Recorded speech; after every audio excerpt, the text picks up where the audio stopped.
Gracias al laboratorio por la invitación, al doctor Barrón por la invitación para hablar un poquito sobre las técnicas de reproducción. Hablar de las técnicas de reproducción, en este caso de fertilización in vitro, es un tema muy amplio que en verdad no lo podríamos abarcar ahorita en una sola sección, entonces no nos vamos a meter mucho a profundizar los datos que necesitamos para un tratamiento de fertilización in vitro, porque si no, no acabaríamos. El tema es introducción a las técnicas de reproducción asistida de alta complejidad, la fertilización. Bueno, esta es parte de mi currículum. Pero bueno, ¿qué es la fertilización in vitro? Es una técnica de alta complejidad que consiste en realizar estimulación ovárica con aspiración de óvulos, en general vía transvaginal, evaluar su madurez e inseminar esos óvulos con los espermatozoides previamente preparados y ya generando embriones, transferir uno o dos a la cavidad endometrial. Es como que de lo más nuevo de la definición de fertilización, de la fertilización in vitro. Pero bueno, ahorita vamos a ver varias características y cosas de la fertilización in vitro. Rápidamente, ¿cuáles son las indicaciones para la fertilización in vitro? Son muchas. Dentro de las causas femeninas, pues lo más común que llegamos a ver son el daño tubario, ¿no? Cuando una paciente, por ejemplo, se le realizó OTB y después quiere volverse a embarazar, las recanalizaciones tubarias ya no se recomiendan y se recomienda mejor una fertilización in vitro.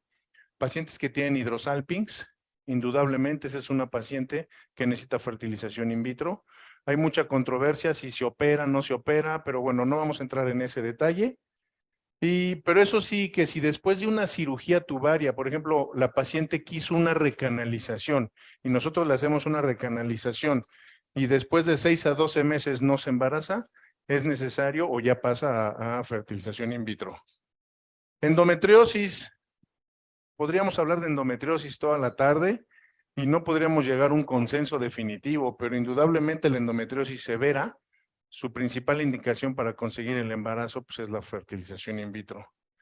Ahora, si nosotros hacemos una cirugía laparoscópica ablativa en una paciente con endometriosis y pasan 12 meses post cirugía y no se ha embarazado, hay que hacerle fertilización in vitro.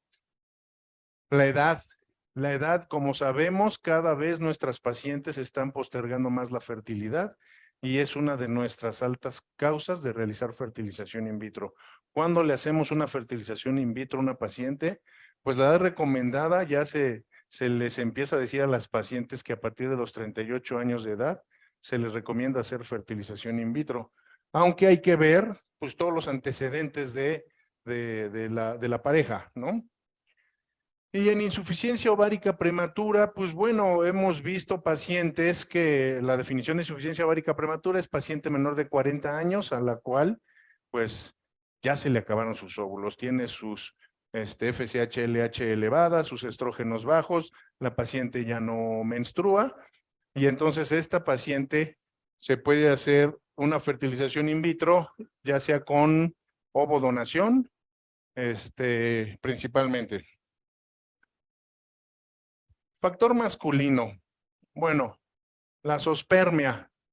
La zoospermia el estudio de la zoospermia es muy amplio y hay que ver si es obstructiva, si no es obstructiva, pero por ejemplo en un paciente que tiene una zoospermia obstructiva y que hay esperma en el testículo, pues se le puede hacer una fertilización in vitro con biopsia testicular, ¿no? Indudablemente los pacientes que tienen alguna alteración en el esperma principal, oligoastenoteratos o aisladas y que ese esperma no sea funcional para conseguir un embarazo, ahí es la indicación de fertilización in vitro. Actualmente se ha hecho mucho énfasis en la fragmentación del DNA espermático, que ese es un estudio que indudablemente hay que hacérselo a todos los varones mayores de 35 años de edad o cuando a pesar de hacer tratamientos o algo, la pareja no queda embarazada, hay que hacer estudio de fragmentación del DNA espermático. Puede ser leve, moderado, severo. Hay diferentes autores que manejan dependiendo de qué porcentaje de fragmentación sea para decidir que este paciente debe de entrar a una fertilización in vitro. Acuérdense que hay pacientes que tienen fragmentación de DNA espermático alterado y tienen el esperma normal, o sea, tienen normosospermia, pero tienen fragmentación de DNA espermático.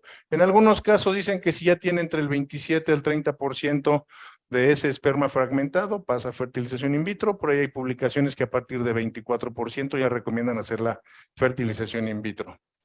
Existen otros estudios que se les hacen a los espermas como para hacer una evaluación más profunda para ver si ese esperma puede generar un embarazo de manera normal o con una inseminación, o definitivamente tiene que pasar a una fertilización in vitro. Se ha hecho evaluación del estrés oxidativo. Ahorita el estrés oxidativo es algo que se ha utilizado y que se ha visto que todos padecemos estrés oxidativo, pero en diferente capacidad, en diferente rango. Y este estrés oxidativo indudablemente altera al esperma. Existe evaluación de potencial de oxidación y reducción, que es a través de un catéter. Hay una empresa que lo hace, yo no tengo experiencia en ese, pero es algo que se recomienda mezclar ese estudio junto con los demás para ver si el paciente necesita o es candidato a una fertilización in vitro. Hay otras pruebas de fijación de emisona pelúcida humana, eso está todavía en investigación. La evaluación de la reacción acrosomal, en la cual pues tienes que obtener un ovocito versus zona pelúcida, un esperma de donador y compararlo con el de tu paciente para hacerlo, o sea, como que es mucho como para decir que si necesitas el in vitro, ya le había sacado el óvulo a la paciente, ¿no? Y otra indicación es cuando hay fallo en los ciclos de inseminación. 3, 4 máximos ciclos de inseminación y que no haya éxito, hay que pasar a la fertilización in vitro. ¿Qué otras causas se puede recomendar fertilización in vitro? Infertilidad inexplicable. Cuando ya estudiamos a la paciente en todo, ya le hicimos algunos tratamientos, incluso ya se le hizo alguna inseminación y la paciente no queda embarazada, se puede hacer una fertilización in vitro. El factor cervical también es algo que está muy controversial, pero indudablemente a veces esa es la causa, aunque primero busca uno una inseminación, ¿no? Y la mayoría de los pacientes con factor cervical único, pues con una inseminación podrían quedar, pero si pasan 3 o 4 ciclos de inseminación y no hay embarazo, hacemos fertilización in vitro. El factor cervical sabemos que principalmente la causa es la infecciosa, aunque no es la única, pero eso es muy común y es muy frecuente que los que nos dedicamos a reproducción nos lleguen los pacientes sin estudio de cultivos especiales para clamidia, micoplasma, ureaplasma. Es importante hacer esos estudios. Disfunción coital. La disfunción coital, pareja, pues, como dicen, no le han atinado en el momento para la fecundación. Puede ser por cuestiones incluso del trabajo. Tenemos pacientes que a lo mejor el marido, no sé, es piloto o alguna cosa y resulta que cuando lo haces una inducción de ovulación, el día que toca la ovulación no está. Entonces, un tratamiento pues puede ser la fertilización in vitro, incluso a veces cuando ya llevan mucho tiempo buscándolo y ya la edad de la pareja es un factor que podemos tener en contra, eso puede ser una indicación para una fertilización in vitro. O si queremos hacer un test genético preimplantacional.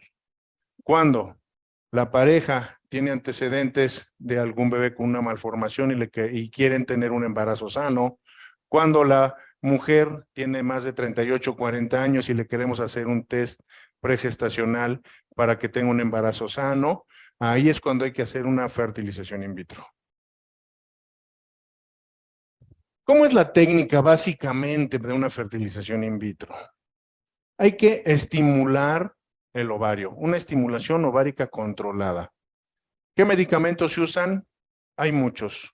¿Cuál van a usar? El que más se acostumbren ustedes, el que más éxito les haya dado a ustedes.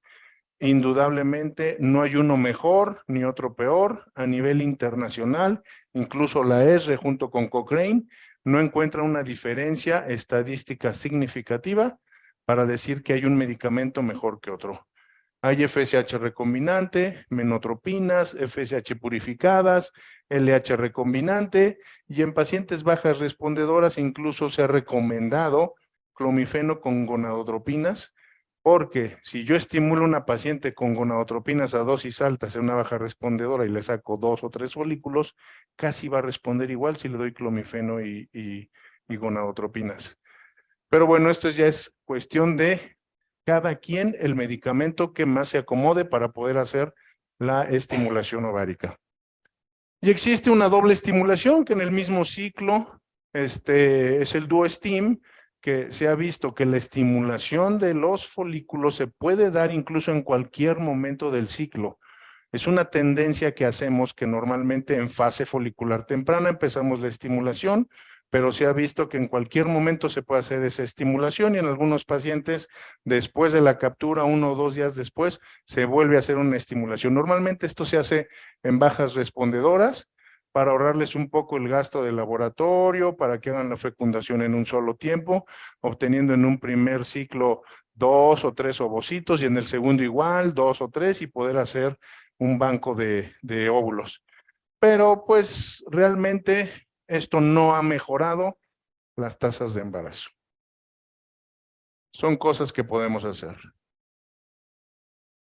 Ya estoy estimulando a mi paciente, escogí el medicamento, el que un mes doy a unas pacientes otro mes doy a otro. Bueno, de acuerdo a mi experiencia voy generando ese medicamento que va a ayudar a la estimulación, pero hay que hacer una supresión del LH, hay que evitar una luteinización prematura o una ovulación prematura.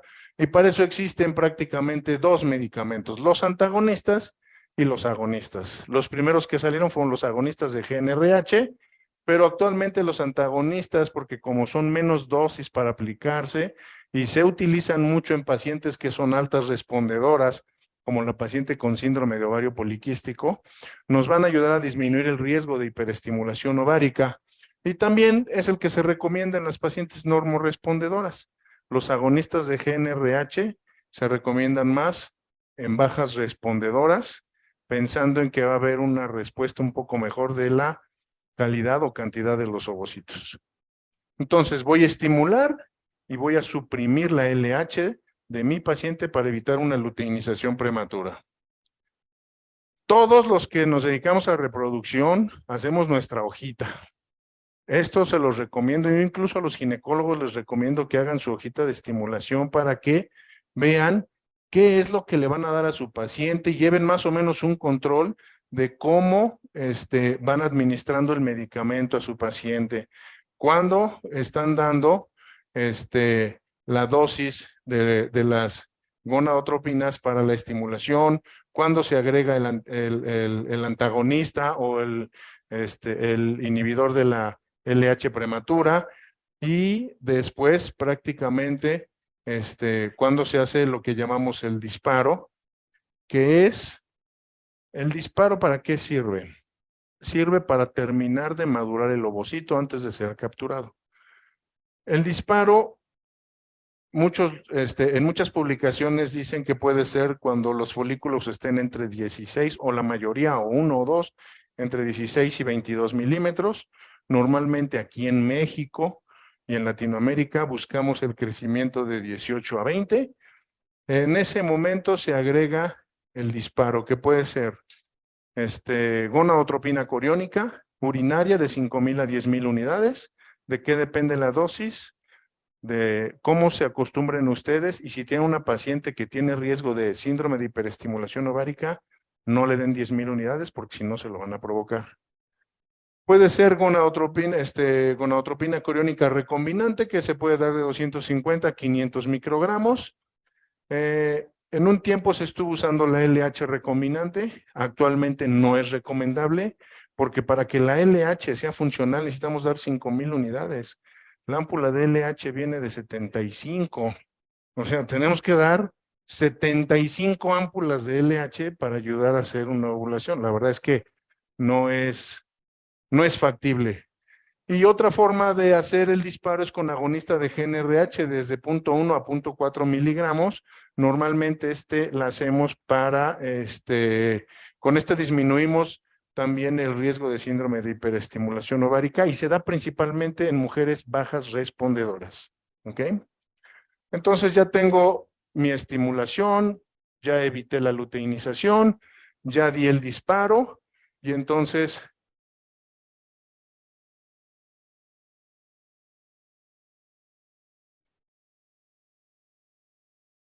viene la captura. Captura de óvulos o la punción vaginal que se hace generalmente 34 o 36 horas después del disparo.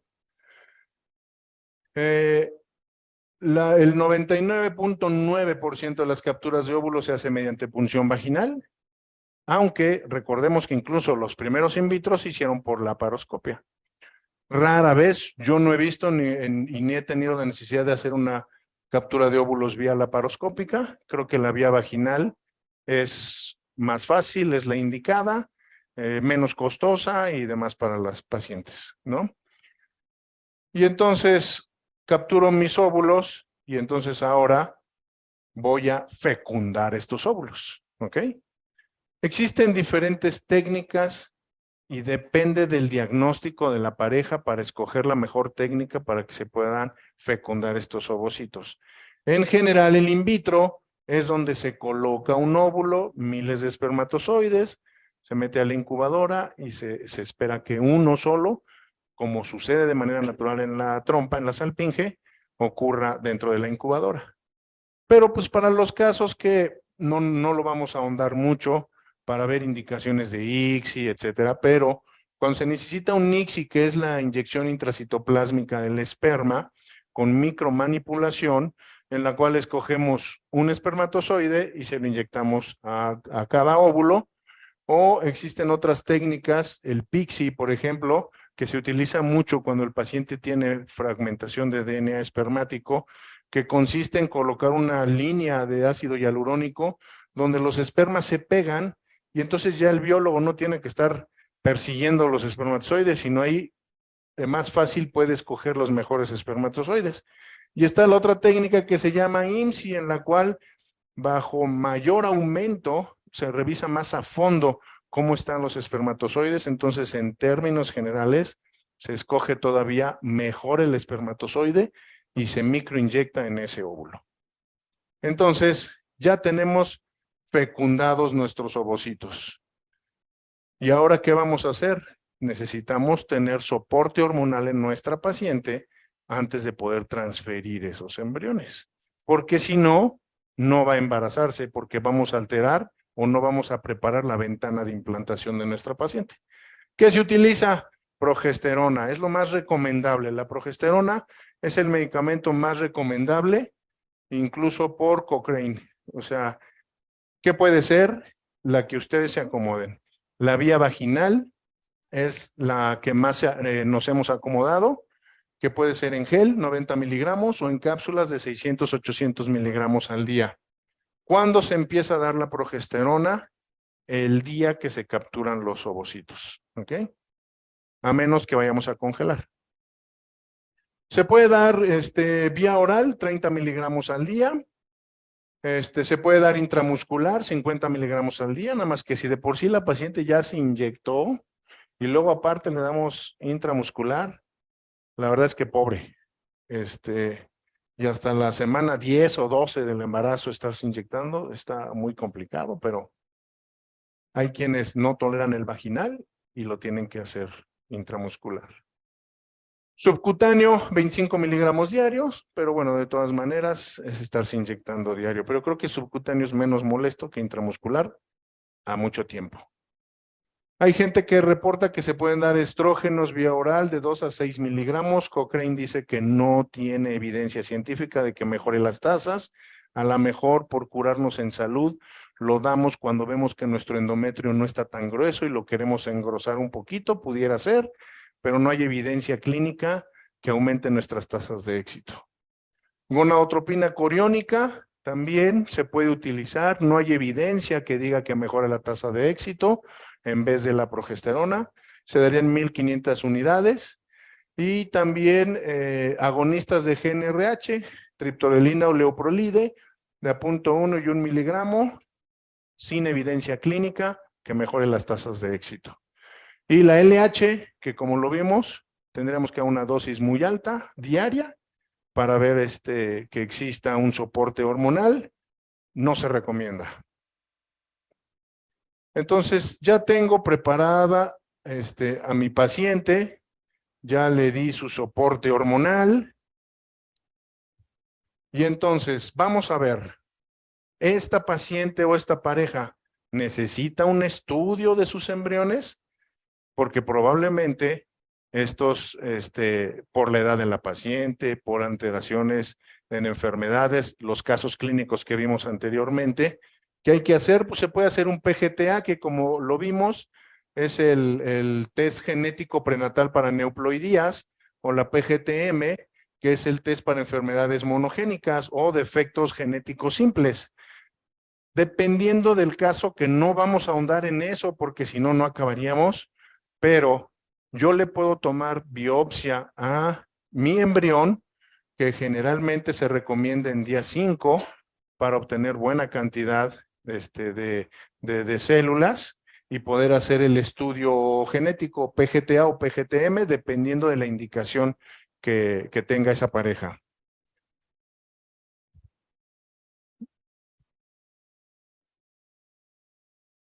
Entonces, bueno, voy a transferir mi embrión, ¿no? Puede ser que haga mi transferencia en fresco o haga mi transferencia diferida. Si yo tengo mi transferencia en fresco, la puedo hacer en día 3 o en día 5. La tendencia actualmente es llevar todos los embriones a día 5, pero hemos visto que la tasa de éxito en día 3 también puede ser muy buena. Depende de cómo se acostumbre cada quien, ¿ok? Pero incluso no hay, aunque hubo un tiempo que se decía que el embrión llevado a blastocisto tenía más índice de éxito que en día 3, realmente no hay una estadística que diga que eso es 100%. Cuando yo decido transferir mi embrión en día 3 o 5, ahorita vamos a ver cómo puede ser la transferencia de los embriones, pero si yo difiero mi transferencia, entonces, ¿qué voy a hacer? Voy a vitrificar mis embriones. ¿Cuáles son las indicaciones para diferir mi transferencia? Una, si se me eleva la progesterona. Es recomendable que el día del disparo tomemos progesterona y estradiol de preferencia, pero progesterona para ver que no se nos eleve.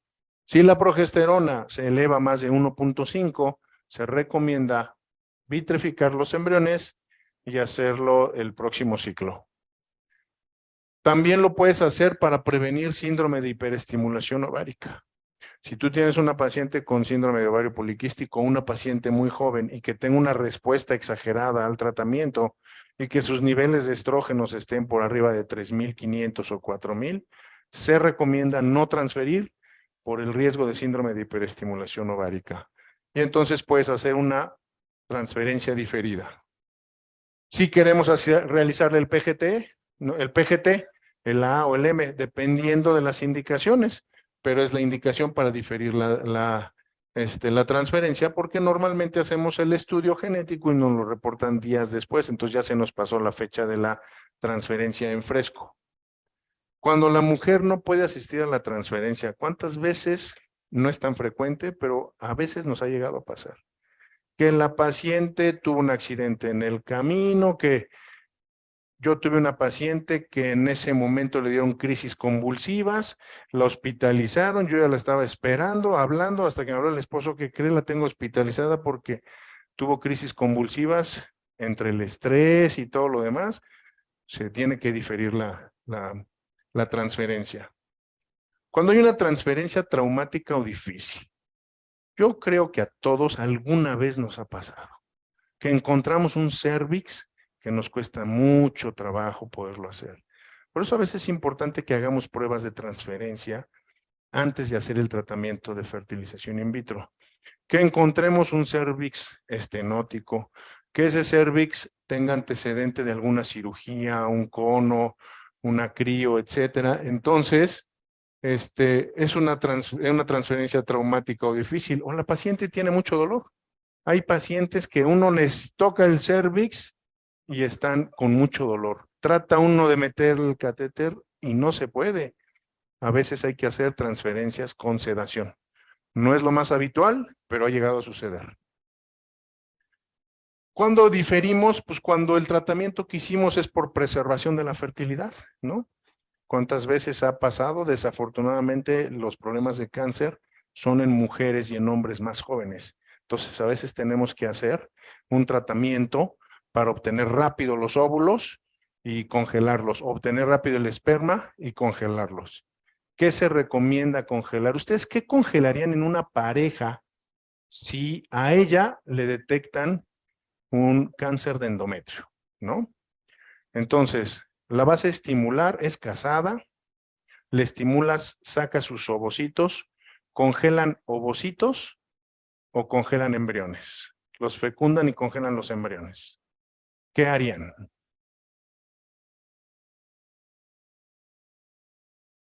Ovocitos, ¿quién opina otra cosa? Embriones. Esto es un dilema muy fuerte y lo hemos platicado y lo hemos tenido incluso en mesas de discusión. ¿Qué pasa si tú sacas ovocitos, los fecundas con el esperma de la paciente y la paciente no sobrevive? Tienes congelados embriones. Si no tienes el consentimiento de ella que falleció y el esposo no puede utilizar esos embriones, ¿no? ¿O qué pasa? Se separan y tienes congelados esos embriones. Creo, yo propondría mejor congelar ovocitos y ya si todo sucede bien, pues ya hacemos embriones y transferimos. Pero es un tema que tiene mucha discusión y no nos vamos a meter a fondo porque si no, se nos va el tiempo. ¿Cuándo más hacemos diferida nuestra transferencia? Cuando tenemos hallazgos incidentales. ¿Cuántas veces no nos ha pasado? Afortunadamente no es seguido, pero llegamos y el día que vamos a transferir vemos y tiene líquido ese endometrio, o tiene sangre, o la paciente te habla en la noche del anterior a la transferencia y te dice, doctor, estoy sangrando, ya empecé a menstruar, ¿qué hago? La revisas y ves que es endometrio, ¡fum! Ya se vino abajo. Difieres la transferencia. No la vas a transferir con sangrado, no la vas a transferir si hay líquido dentro del endometrio. Hay gente que dice, yo aspiré el líquido y después deposité el embrión, eso se puede hacer, pero realmente yo creo que ahí conviene diferir la transferencia. ¿Cuándo difieres? Pues también cuando tienes una paciente con baja reserva ovárica y que quieres acumular ovocitos, que en un ciclo le sacas 1, 2 o 3 y dices, esta paciente tiene 43 años y ella quiere hacerlo con sus ovocitos y entonces le haces un banking probablemente para ver si llegas a encontrar o tener unos 4, 5 o 6 ovocitos para ver si desarrollas 1 o 2 embriones. Las tasas de éxito son bajas, pero bueno, aquí a veces, aunque tú le des la mejor idea de lo que debe de hacer la paciente para su tratamiento, hay veces que hay que respetarles lo que ellas decidan hacer. Entonces, bueno, ya sea que en fresco o la diferimos, ¿cómo vamos a hacer la transferencia? El 99.9% de las transferencias se hace en vía vaginal. ¿Cómo se hacen? Le pides a la paciente que tome agua antes de llegar a tu clínica. Le pides que puede ir desayunada, no necesita ir en ayuno, porque es lo que siempre te preguntan, oiga, para mi captura fui en ayuno, ahora tengo que ir en ayuno. No, puedes ir desayunada, nada más te recomendamos no perfumes, loción y todo. Eso es algo como que viene establecido desde todo el tiempo, ¿no? Por sustancias químicas volátiles. Con guía ultrasonográfica se transfiere 1 o 2 embriones dentro de la cavidad uterina. ¿Por qué 1 o 2 embriones? Es lo que se ha recomendado a nivel internacional. Aunque yo he tenido incluso gente que conozco que da en sus pláticas que hay que transferir 1 o 2 embriones y transfieren 4 o 5. Pero, ¿cuál es el riesgo de transferir 4 o 5? Con eso no aumentas la tasa de éxito del embarazo, pero sí aumentas el riesgo de embarazo múltiple de alto orden fetal. No transfieren. Yo he transferido 3 cuando la paciente me lo pide, más bien me lo exige. Doctor, quiero que me ponga 3. Es que mira, 3, ¿ok? Bueno, como ella es la que está pagando su tratamiento, aunque yo le explique y le trate de hacer entender, pues a veces pues hay que hacerlo, ¿no? Pero recomendado 1 o 2. Incluso ahorita se ha estipulado mucho la transferencia de embrión único, ¿no? Pero bueno. ¿Qué otro tipo de transferencias hay? El GIFT, que es donde metes los gametos, espermatozoides y óvulos por la paroscopia directamente a la salpinge. Yo no sé si alguien de aquí ha visto una transferencia de ese tipo. Yo sí, el doctor Barrón también, pero son aisladas, ¿no? Yo he visto 2 nada más en 20 años. Cada vez yo creo que las vamos a ver menos. Y la otra es el SIFT, que es la transferencia del embrión directamente a la salpinge. Estas 2, pues, solamente cuando definitivamente no tienes en una atresia cervical, probablemente, que trataron de hacer una reconexión cervical a vagina y no hubo éxito, y que entonces vía vaginal no puedes colocar los embriones, es cuando utilizas alguna de estas técnicas. Bueno, aquí en esta gráfica, más o menos se ve de un periodo del 91 al 2019, de cómo era la transferencia de embriones.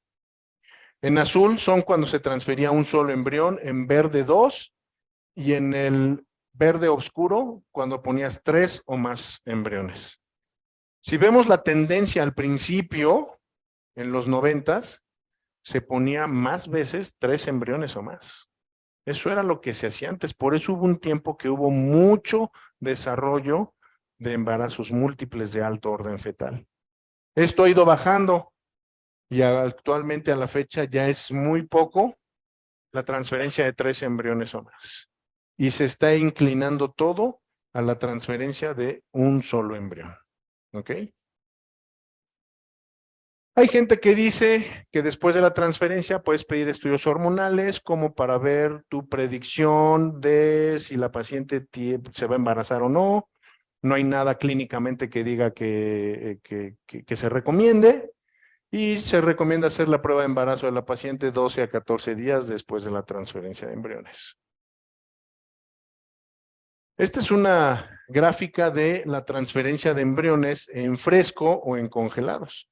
Si se dan cuenta, igual en los 90s, la mayoría era en fresco. Aquí estamos encontrándonos de que ya en algunos lados incluso el porcentaje de transferencia de congelados ya es hasta el 40%. ¿Por qué? Porque ya estás midiendo niveles hormonales. ¿Por qué? Porque estás difiriendo algunas transferencias por los motivos que platicamos. Y porque las tasas de éxito casi son las mismas en fresco que en congelados.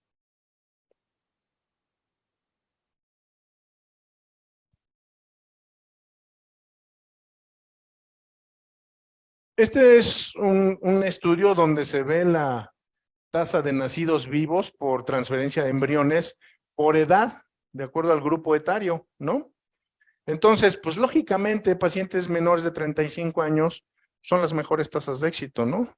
De un 32%. Y si nos vamos a las pacientes de 45 a 50 años, pues aquí se habla de un 4%, pero yo creo que es hasta menos, ¿no? Pero bueno, esta es la tasa de nacidos vivos por transferencia de embriones, dependiendo de la edad de la paciente. Si lo vemos, todo aumenta a partir de los 40 años, ya es muy, muy notorio la baja de éxito, ¿no?